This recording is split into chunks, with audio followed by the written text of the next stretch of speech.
Now,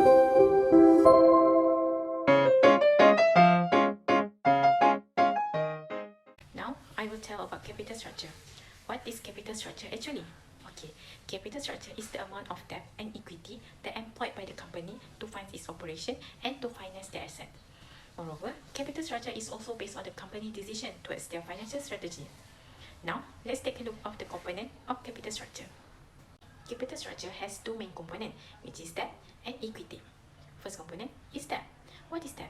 Debt is the borrowing money from lenders, for instance, the bondholder and the bank.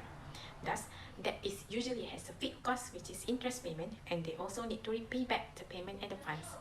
Debt is also considered as a riskier form of financing because it can lead to financial distress if the company is unable to meet its debt obligation. The second main component of capital structure are equity. Equity is a raising capital by selling the ownership of the share to the company to the investor. For example, common stock and preferred stock. Equity also represents a residual claims on the company asset and the profit, meaning that the shareholder receives their shares of earning after debt obligation is met. Equity also is less riskier than that because it does not have a fixed cost, also not entitled to regular payments. Next, let's take a look of significance of capital structure. There are two significant, which is first to maximizing the shareholders' value, and the second one to enhancing the financial stability. In maximizing shareholder value, it will strike the balance between the advantages of debt and the risks caused by having a lot of debt. By having a good capital structure, we can minimize the total cost of capital. And the second one, which is the enhancing the financial flexibilities, by having an optimal capital structure, can provide the company with the flexibilities to adapt to changing market conditions and also the business needs. It also can maintain the investor trust and the confidence towards the company. So, I will explain about the key factors that influence the company choice of capital structure. The first one is business size, which is the size of a company has considerable influence on its capacity for decision making. As example, for a small firms, they face difficulties in raising funds as they aren't yet scaled enough and have less credibility for significant and long-term borrowings. Thus, these small businesses or startups usually prefer equity to debt. Then, its earnings or sales, where this factor can be either the first advantage or disadvantage. As an example, a firm with a consistent earning may easily accommodate more debt in their capital structure, as they can manage the financial charge such as a fixed interest rate. Thus, the firm with fluctuating sales may rely more on equity. Next, in credit worthiness, if the firm decide on debt, they will have to consider their credit rating. The reason is because a company with a good reputation for paying back its loans on time will be able to raise funds on less strict term and at lower interest rate. It allows them to pay back their loans on time. Besides is the tax rate or policy, where the government policy regarding taxation on the debt and equity can also play a role. Thus, a high tax rate implies a preference for debt, whereas a low tax rate implies a preference for equity in the capital structure. Lastly is control, where business ownership can also affect the capital structure of a firm. This can be seen in two situations where sole proprietorship and partnership have fewer owners, so they have the advantage of adjusting to a capital structure more easily. On the other hand, for a company that has more owners, including their shareholders, as they must unanimously agree on choosing their capital structure. Now, let's move to decision-making process in capital structure. Decision-making process can be done through the assessment of capital requirement. Capital requirements require a strategy assessment to ensure financial stability and support strategic initiatives. It involves projecting cash flows, evaluating investment needs, managing risk, and ensuring financial resilience. Next method is conducting a comprehensive financial analysis. Effective decision-making in a business relies heavily on financial analysis, which provides insights into financial health, solvency, and liquidity. It involves the examination of financial statements, key performance indicators, and various financial metrics to inform strategic planning and guide organizational decisions. The third is calculation of WACC. It is a crucial financial metric representing the average cost of a company's capital, considering the relative weights of each component. It is essential for discounting future cash flows and making investment decisions, but its application assumes certain assumptions and simplifications. When making decisions, a company must consider a few things. The first one is cost of capital. Corporate overseers must consider the cost of capital when creating a capital structure. The expected return on capital must exceed the cost of capital. It is determined by summing the cost of debt and equity securities. The WACC is calculated, which can be used to discount a project anticipated cash flows. Other than that is risk tolerance. Risk managers play a crucial role in assessing an organization's risk tolerance, a quantitative or qualitative indicator of the level of risk they are willing to accept. This tolerance is influenced by factors such as the company goals, resources, or operational procedures. Next is taxes consideration. Taxes must be taken into account by a company's decision makers when deciding on its capital structure. In a traditional tax system, debt financing is advantageous because interest is tax deductible. As a result, the cost of capital falls as the amount of debt in the capital structure rises. So, having almost little equity at all would be the ideal arrangement. The objective of decision making includes ensuring financial flexibility. It is vital for a company to respond to unforeseen challenges and opportunities. Maintaining a well-balanced capital structure provides the flexibility to adapt to changing market conditions. Companies with diverse sources of funding, including a mix of debt and equity, can better navigate economic downturns, capital market volatility, and other uncertainties. The second is maximizing shareholders' value. This approach leads to a stock rise, thereby increasing the company wealth and the wealth of shareholders. However, maximizing shareholder profit may lead to questionable decisions and activities that negatively impact people and the company's long-term sustainability. Last but not least is managing business risk. Effective risk management is a key objective in capital structure decisions. Debt introduces financial leverage, magnifying returns, but also increasing the risk of financial distress if the company cannot meet its debt obligation. Striking the right balance between debt and equity helps manage business risk, ensuring that the company can honor its financial commitments while maintaining a healthy level of risk. For Modigliani-Miller theory, this theory is a modern finance concept describing the relationship between a company's value and its capital structure. The theory was proposed in 1958 by Merton Howard Miller and Franco Modigliani. Additionally, they clarify how capital borrowing has no impact on firm's value. This theory has two propositions. For proposition 1, a firm's total market value is independent of its capital structure. For example, combining between equity and debt will not affect the value of a company.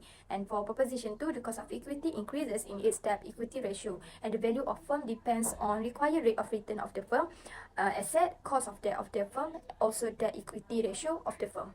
The advantages of this theory introduce a framework based on idealized market condition. Even though this condition may not reflect the reality, the theorem provided a foundational understanding of capital structure irrelevant in a theoretical context. Also, their ideas set the way of debates and future study in the field of financial economics. They lead to discussion about the premises and constraints of economics model. For example, the theorem illustrates that the example of two firms, or one of which is a leveraged and the other is unleveraged firm. Both firms have the same enterprise value even though their capital structure are different. One of the primary aspects of the theory is this naturality toward capital structure.